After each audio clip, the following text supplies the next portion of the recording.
ओम नमः शिवाय फ्रेंड्स। श्री शिवपुराण रुद्र संहिता तृतीय खंड अध्याय 1 रुद्र संहिता तृतीय पार्वती खंड हिमालय के स्थावर जंगम द्विविध स्वरूप एवं दिव्यत्व को वर्णन। मीना के साथ उनका विवाह तथा मीना आदि को पूर्व जन्म में प्राप्त हुए संकादि के शाप एवं वरदान का कथन। नारद जी ने पूछा, ब्राह्मण पिता के यज्ञ में अपने शरीर का परित्याग करके दक्ष कन्या जगदम्बा सती देवी किस प्रकार गिरिराज हिमालय की पुत्री हुई?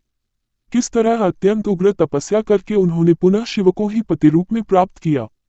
यह मेरा प्रश्न है, आप इस पर भलीभांति और विशेष रूप से प्रकाश डालिए।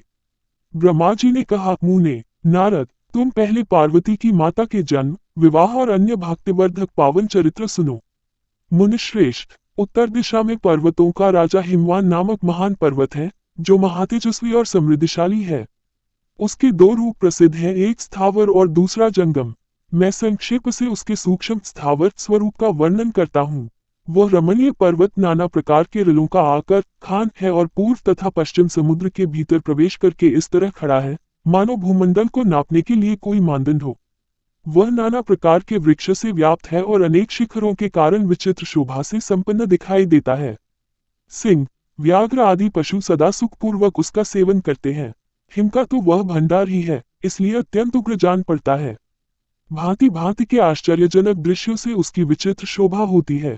देवता, ऋषि, सिद्ध और मुनि उस पर्वत का आश्रय लेकर रहते हैं। भगवान शिव को वह बहुत ही प्रिय है, तपस्या करने का स्थान है। स्वरूप से ही वह अत्यंत पवित्र और महात्मा उनको भी पावन करने वाला है। तपस्या में वह अत्यंत शीघ्र सिद्धि प्रदान करता है। अनेक प्रकार के धातुओं की खान और शुभ है। वही दिव्य शरीर धारण करके सर्वांग सुंदर रमणीय देवता के रूप में भी स्थित है। भगवान विष्णु का अविकृत अंश है, इसीलिए वह शैलराज साधु संतों को अधिक प्रिय है। एक समय गिरिवर हिमवानों ने अपनी कुल परंपरा की स्थिति और धर्म की वृद्धि के लिए देवताओं तथा पितरों का हित करने की अभिलाषा से अपना विवाह करने की इच्छा की। मुनीश्वर, उस अवसर पर संपूर्ण देवता अपने स्वार्थ का विचार करके दिव्य पितरों के पास आकर उनसे प्रसन्नतापूर्वक बोले। देवताओं ने कहा, पितरों, आप सब लोग प्रसन्नचित होकर हमारी बात सुने और यदि देवताओं का कार्य सिद्ध करना आपको भी अभीष्ट हो तो शीघ्र वैसा ही करें।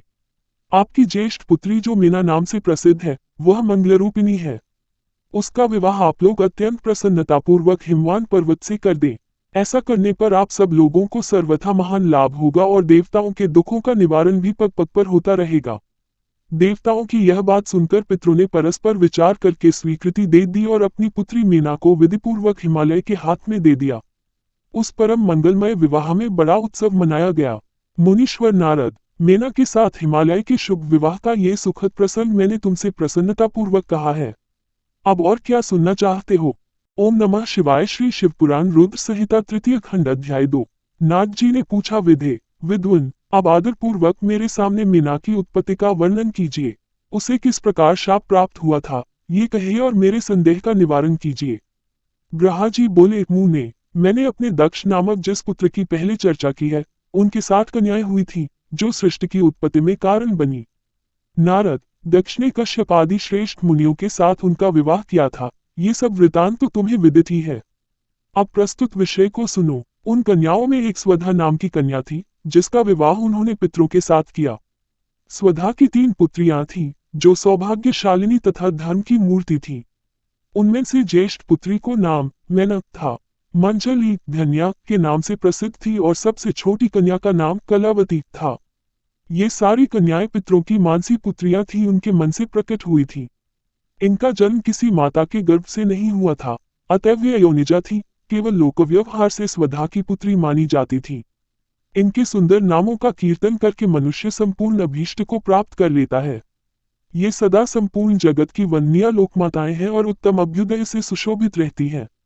सब की सब परम योगिनी, ज्ञाननिधि तथा तीनों लोकों में सर्वत्र जा सकने वाली हैं। मुनीश्वर, एक समय वे तीनों बहिनें भगवान विष्णु के निवास स्थान श्वेतद्वीप में उनका दर्शन करने के लिए गईं। भगवान विष्णु को प्रणाम और भक्तिपूर्वक उनकी स्तुति करके वे उन्हीं की आज्ञा से वहां ठहर गईं। उस समय वहां संतों का बड़ा भारी समाज एकत्र हुआ था। मुने, उसी अवसर पर मेरे पुत्र संकादि सिद्धगण भी वहां गए और श्रीहरि की स्तुति वंदना करके उन्हीं की आज्ञा से वहां ठहर गए। संकादि मुनि देवताओं के आदि पुरुष और संपूर्ण लोकों में वंदित हैं।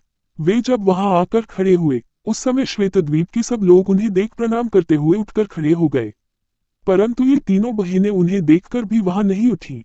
इससे सनत कुमार ने उनको मर्यादा रक्षार्थ उन्हें स्वर्ग से दूर होकर नर स्त्री बनने का शाप दे दिया। फिर उनकी प्रार्थना करने पर वे प्रसन्न हो गए और बोले। सनत कुमार ने कहा, पितरों की तीनों कन्याओं, तुम प्रसन्नचित होकर मेरी बात सुनो। ये तुम्हारे शोक का नाश करने वाली और सदा ही तुम्हें सुख देने वाली है। तुम्हें से जो ज्येष्ठ है वह भगवान विष्णु की अंशभूत हिमालय गिर की पली हो। उससे जो कन्या होगी वह पार्वती के नाम से विख्यात होगी। पितरों की दूसरी प्रिय कन्या योगिनी धन्या राजा जनक की पली होगी। उसकी कन्या के रूप में महालक्ष्मी अवतीर्ण होंगी, जिनका नाम सीता होगा। इसी प्रकार पितरों की छोटी पुत्री कलावती द्वापर के अंतिम भाग में वृषभानु वैश्य की पली होगी और उसकी प्रिय पुत्री राधा के नाम से विख्यात होगी। योगिनी मेना पार्वती जी के वरदान से अपने पति के साथ उसी शरीर से कैलाश नामक परम पद को प्राप्त हो जाएगी। धन्या तथा उनके पति जनककुल में उत्पन्न हुए जीवन मुक्त महायोगी राजा शीरध्वज लक्ष्मी स्वरूपा सीता के प्रभाव से वैकुंठ धाम में जाएंगे। वृषभानु के साथ वैवाहिक मंगल कृत्य संपन्न होने के कारण जीवन मुक्त योगिनी कलावती भी अपनी कन्या राधा के साथ गोलोक धाम में जाएगी, इसमें संशय नहीं है। विपत्ति में पड़े बिना कहाँ किनकी महिमा प्रकट होती है। उत्तम कर्म करने वाले पुण्यात्मा पुरुष को संकट जब टल जाता है तब उन्हें दुर्लभ सुख की प्राप्ति होती है। अब तुम लोग प्रसन्नता पूर्वक मेरी दूसरी बात भी सुनो, जो सदा सुख देने वाली है। मेना की पुत्री जगदम्बा पार्वती देवी अत्यंत दुस्सह तप करके भगवान शिव की प्रिय पत्नी बनेंगी। धन्या की पुत्री सीता भगवान श्री राम जी की पत्नी होंगी और लोकाचार का आश्रय ले श्री राम के साथ विहार करेगी। साक्षात गोलोक धाम में निवास करने वाली राधा ही कलावती की पुत्री होंगी। वे गुप्त स्नेह में बंधकर श्री कृष्ण की प्रियतमा बनेगी। ब्रह्मा जी कहते हैं, नारद, इस प्रकार शाप के ब्याज से दुर्लभ वरदान देकर सबके द्वारा प्रशंसित भगवान सनत कुमार मुनि भाइयों सहित वहीं अंतर्धान हो गए। तात पितरों की मानसी पुत्री वे तीनों बहिनें इस प्रकार शाप मुक्त हो सुख पाकर तुरंत अपने घर को चली गईं। ओम नमः शिवाय।